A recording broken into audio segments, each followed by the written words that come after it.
I've been an actuary for 35 years, pension actuary.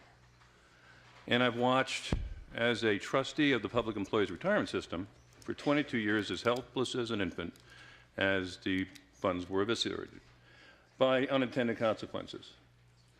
There was a time that it was thought a good idea to raise benefits 9% back to 1955. People that were in pay status got a 9% increase in their benefits they never paid for.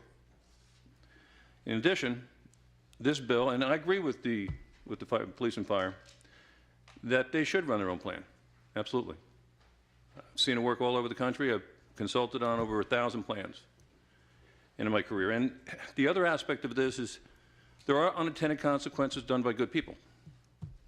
So the issues that I have with this is the same one I've always had when I've had this conversation with anyone, is the 80% rule is not stating that your plan is good.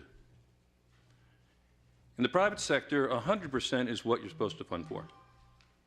They give you latitude to 80, at which time benefits are restricted. From 80 to 60, they become forfeited under certain circumstances. Under 60, they restrict benefits altogether. And in some cases, plans are taken over by the government. Now, that brings me to my point, Mr. Chairman. There is no safety net in the public employment systems in the United States. They are not covered by Pension Benefit Guaranty Corporation, which came out of ERISA in '74, which protects every other private pension system, including LTV Grumman, U.S. Steel, United, Pan American, if we remember them.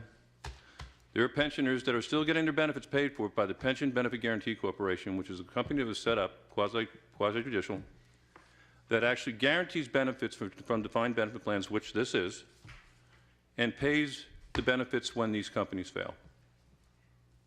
We don't have that protection here.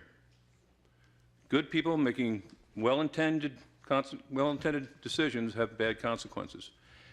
The most important one is that happened in January, probably went not noticed by many people.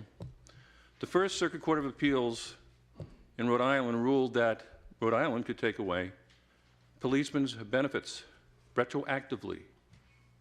So that poor lad that's down in Florida, because he retired down there, gets his benefits cut. That is now the law of the land. There is no protection whatsoever. Only thing that happens when the state legislates a reduction in benefits, the only way that it will change if it goes to the Supreme Court. But Rhode Island has opened the floodgates to any protection for these plans. So with that in mind, Mr. Chairman, I would hope that you would accept my amendment to substitute my bill, which has the 80% rule, which came from Chapter 78 in 2011, to incorporate that and to improve this bill